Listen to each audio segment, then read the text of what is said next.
2ஆம் ஆண்டு துவக்க விழா. அதுல பொதுச் செயலாளர் ஒரு எழுச்சி உரை ஆட்டினார். பாத்தீங்களா? மும்மொழி கொள்கை. பேப்பர் எங்க?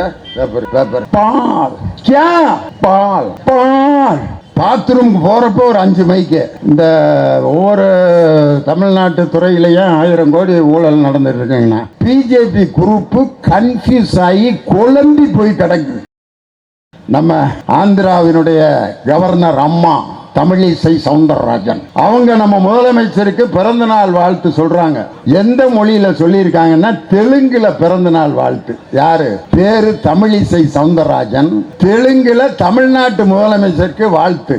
நம்ம மேதகு ஆளுநர் RN ரவி அவர் என்ன மொழியில சொல்லியிருக்காருன்னா சுத்த தமிழ்ல வாழ்த்து தெரிவிக்கிறார். ஜார்க்கண்டை சொந்த மாநிலமா இருக்கிற ஹிந்தி மொழியை தாய்மொழியா இருக்கிற RN ரவி தமிழ்ல வாழ்த்து தெரிவிக்கிறாரு.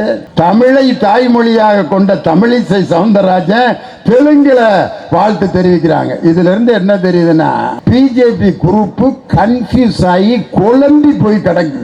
என்ன செய்யறதுன்னு தெரியாம. காரணம் ஹிந்தி என்ற மொழியை எங்கள் மீது திணிக்காதே என்று தாய்மொழியை காத்த ஒரே முதலமைச்சர் இந்தியாவிலேயே நம் தமிழக முதலமைச்சர் மட்டும்தான். ஏன் ஹிந்தி மொழியை இங்க திணிக்க கூடாது? ஹிந்தி படிக்க வேணான்னு யாராவது சொல்றோமா? எங்க பாடநூல் கழகத்திலேயே இங்க ஹிந்தியை தாய்மொழியாக கொண்ட அந்த மாணவர்களுக்கு நாங்க ஹிந்தியில புஸ்தகம் அடிச்சு கொடுக்கிறோம். எங்க பாடநூல் கழகத்தில் அடிச்சு கொடுக்கிறோம். ஹிந்திய வேணான்னாக்கா அந்த புஸ்தகத்தை அடிச்சு கொடுப்போமா? எத்தனையோ ஹிந்தி படிக்கிறதுக்கு எவ்வளவோ இடங்கள் இருக்கு, அங்க போய் படிச்சுக்கலாம். ஆனால் 2 மொழிகளை அருமையாக படித்துக் கொண்டிருக்கக்கூடிய எங்கள் மாணவர்களுக்கு அந்த 3வது மொழியை ஏன் கற்றுக் கொடுக்குறீங்க? தேவையில்லாமல் அந்த மொழியை எங்கள் மீது திணிக்காதீர்கள். காரணம் வட மாநிலங்களில் ஹிந்தியை தாய்மொழியாக கொண்ட மாநிலங்களில் எல்லாம் கல்வியில் மிகவும் பின்தங்கி இருக்கிறார்கள். இன்று பள்ளி கல்வியில் முதலிடத்தில் இருக்கக்கூடிய மாநிலம் இந்தியாவிலேயே தமிழ்நாடு. அதனால இன்னொரு மொழியை நம்ம படிச்சோம்னா அந்த மொழியை படித்து நமது மாணவர்கள் கஷ்டப்படுவாங்கன்ற ஒரே காரணத்தினால்தான் ஹிந்தியை நம்ம மீது திணிக்க வேண்டாம் சொல்றோம். NS கிருஷ்ணன் பாம்பேக்கு போயிருக்காரு. NS கிருஷ்ணன் அவருக்கு ஹிந்தி தெரியாது. பாம்பேல போய் ஒரு ஹோட்டல்ல உட்கார்ந்து இருக்காரு. போய் அந்த சப்ளையர்கிட்ட தம்பி பால் பால். அவன் சப்ளையருக்கு தமிழ் தெரியாது. क्या साहब क्या? पाल पाल क्या? पाल पाल பால் பால் பால்ங்கிறாரு. அவன் क्या साहब கடுப்பாயிட்டான். NS கிருஷ்ணனுக்கு என்ன செய்யறதுன்னு புரியல. பேப்பர் அப்படின்னு ஒரு வெள்ளை பேப்பரை வாங்கினார். வாங்கி பென்சில் அப்படின்னு கேட்டு மாட்டை வரைஞ்சு மாட்டு மடிய வரைஞ்சு அதுல இருந்து பீச்சி பால் அப்படின்னு இருக்காரு. அப்புறம் தான் அவன் ஓ தூத் அப்படின்ட்டு 8 மணிக்கு கேட்ட பால் 12:45 வந்து சேர்ந்துருக்கு. வாங்கி பாலை குடிச்சுட்டு NS கிருஷ்ணன் வர்றப்ப சொல்லிட்டு வர்றாரு, எனக்கு பால்ங்கிற வார்த்தை தெரியும், அவனுக்கு தூத்துங்கிற வார்த்தை தெரியும், 2க்கு இடையில மில்க்னு ஒரு வார்த்தை இருக்குது, எனக்கு தெரியாம போச்சேடா. மில்க்னு சொல்லியிருந்தா அவன் 10 நிமிஷத்துல எனக்கு பாலை கொடுத்திருப்பானேன்ட்டு அன்னைக்கே 2 மொழிகள் தெரிந்தால் போதும் உலக நாடுகள் முழுதும் போலான்னு சொன்னவர் யாரு? கலைவாணர் NS கிருஷ்ணன். தூத்தை தூரமாக போடுங்கள், பால் நம்மோடு இருக்கட்டும், மில்க் நம் இருவருக்கும் இடைவெளியாக இருந்து நமக்கு உதவி செய்யட்டும் என்று அன்னைக்கே கலைவாணர் NS கிருஷ்ணன். அதை விடுங்க, நம்ம ட்ரெயின்ல ஒருத்தர் ஒரு பெரியவர் வயசான கிராமத்து பெருசு ட்ரெயின்ல உட்காந்து இப்படி போயிட்டு இருக்காரு. அப்ப அவரு ஜன்னல் குளிர்ந்த காத்து அடிக்கவும் ஜன்னலை மூடணும்னு நினைக்கிறாரு. ஜன்னலை அப்படியே இழுத்து இழுத்து பாக்குறாரு, வரமாட்டேங்குது.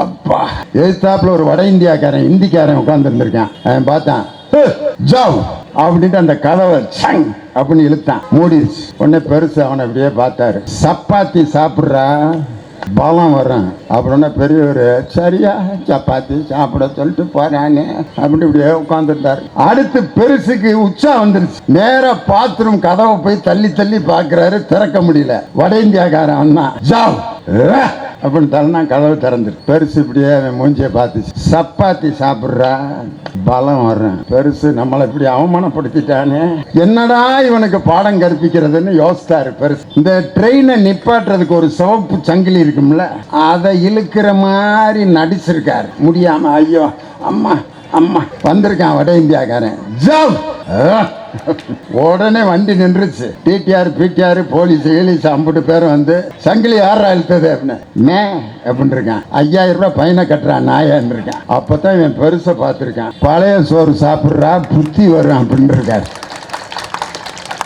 நம்ம நாட்டுக்கு என்ன சாப்பாடு வேணும்னு நம்ம முதலமைச்சருக்கு தானே தெரியும். ஏன் பிள்ளைய என்ன படிக்க வைக்கணும்ட்டு எங்க அப்பாவுக்கு தானே தெரியும். ஏன் பிள்ளைக்கு என்ன பேர் வைக்கணும்னு ஏன் தகப்பனுக்கு தான் தெரியும். அதை விட்டுட்டு வட இந்தியாவில் உருவாக்கப்பட்ட அந்த தேசிய கல்விக் கொள்கையை இன்னைக்கு எங்கள்கிட்ட வந்து ஏன் திணிக்கணும்? அதை அமுல்படுத்தினால் தான் நிதி தருவேன் என்று சொன்னதை பட்ஜெட்ல என் தலைவர் நீங்கள் நிதி தராவிட்டாலும் பரவாயில்லை, கல்விக்கு நான் 46,766 கோடி ரூபாய் இருக்கிற துறைகளிலேயே அதிக நிதி ஒதுக்கீடு செய்யப்பட்டது கல்வித்துறைக்கு தான் என்பதை நேற்று நம்ம பட்ஜெட்ல பார்த்தோம். இந்திய அரசு இந்தியாவில் இருக்க எல்லா மாநிலங்களுக்கும் சேர்த்து கல்விக்கு எவ்வளவு நிதி ஒதுக்கி இருக்காங்க தெரியுமா? 78,677 கோடி. இந்தியாவில் இருக்க அனைத்து மாநிலங்களுக்கும் 78,000 கோடி தான் ஒதுக்கி இருக்காங்க. ஆனால் நம்ம மாநிலத்துக்கு மட்டும் 46,000 கோடி கல்விக்கு நமது முதலமைச்சர் ஒதுக்கி இருக்காருன்னா அதுதாயா கல்வி தான் ஒரு மனிதனுக்கு மிகப்பெரிய ஆயுதம்.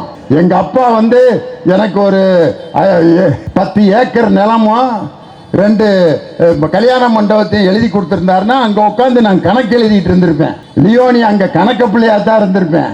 எங்க அப்பா என்னை படிக்க வைத்து அனுப்பியதால் தான் இன்னைக்கு தமிழ்நாடு பாடநூல் கழகத்துக்கு தலைவரா 33 வருஷம் வாத்தியாரா இருக்கிறதுக்கு காரணம் கல்வி என்ற ஆயுதம். ஆம்பளைக்கே எப்படின்னா பெண்களுக்கு கல்விங்கிற ஆயுதம் எவ்வளவு முக்கியம்னு யோசனை பண்ணி பாருங்க. இன்னைக்கு பாத்தீங்கன்னா ஒரு அரசியல் கட்சி தலைவர் போறப்ப ஒரு பத்திரிகையாளரை சந்திக்கிறாரு, பாத்ரூம் போறப்ப ஒரு 5 மைக்கு. அதாவதுங்கன்னா நான் இப்ப என்ன பேச வந்தாங்கன்னா இந்த ஒவ்வொரு தமிழ்நாட்டு துறையிலையும் 1000 கோடி ஊழல் நடந்துட்டு இருக்குங்கண்ணா சொல்லிட்டு திருப்பி பாத்ரூம் போயிட்டு திருப்பி வர்றாரு, திரும்ப அதில் 5 மைக்கு. அதாவதுங்கன்னா இது என்னங்கண்ணா நம்ம நாட்டில் இப்போ வாட்ச பட்ஜெட் ஒன்றும் சரியில்லைங்கண்ணா. திருப்பி கால சாப்பாடு முடிச்சுட்டு வெளியில் வந்து ஒரு கடையில் ஏதோ பீடா வாங்க வர்றாரு, அங்கே ஒரு 5 மைக்க வைக்கிறான். வணக்கங்கண்ணா அப்படின்னு. ஏயா ஒரு நாளைக்கு 20 தடவையா பத்திரிகையாளரை சந்திப்ப ஒருத்தர் யாரு? பாஜக தலைவர். இன்னொருத்தர் புதுசா கட்சி ஆரம்பிச்சவர் இன்னும் பத்திரிகையாளரே சந்திக்கல, வானத்திலேயே ஓட்டிக்கிட்டு இருக்காரு அவரு. அப்படியே வண்டியிலேயே 2வது ஆண்டு மாநாடு நடத்தினாங்க பாருங்க. 2ஆம் ஆண்டு துவக்க விழா. அதுல பொதுச் செயலாளர் ஒரு எழுச்சி உரை ஆட்டினார் பாத்தீங்களா? யாரு பொதுச் செயலாளர்? தலைவர் மும்மொழி கொள்கை. மும்மொழி கொள்கையை சொல்றதுக்கு தலைவரே பேப்பர் தேடிக்கிட்டு இருக்காரு. இதுல பாஜக எங்கள் கொள்கை எதிரி, திமுக எங்கள் அரசியல் எதிரி. இன்னைக்கு நான் அவரை கேட்கிறேன், எந்தெந்த கொள்கைகளை எல்லாம் நீங்கள் எதிர்க்கிறீர்கள்னு ஒரு எழுச்சி உரை ஒரு இடத்துல நீங்க ஆற்றுங்க.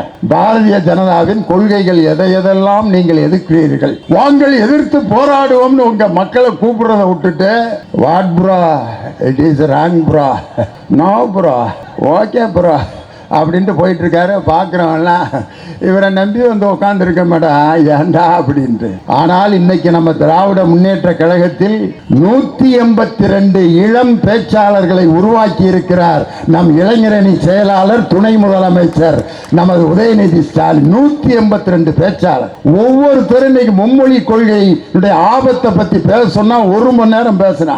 மத்திய அரசு நம்ம ஏன் வஞ்சிக்கிறது? 182 பேச்சாளர் இன்னைக்கு பேசிட்டு இருக்காங்க.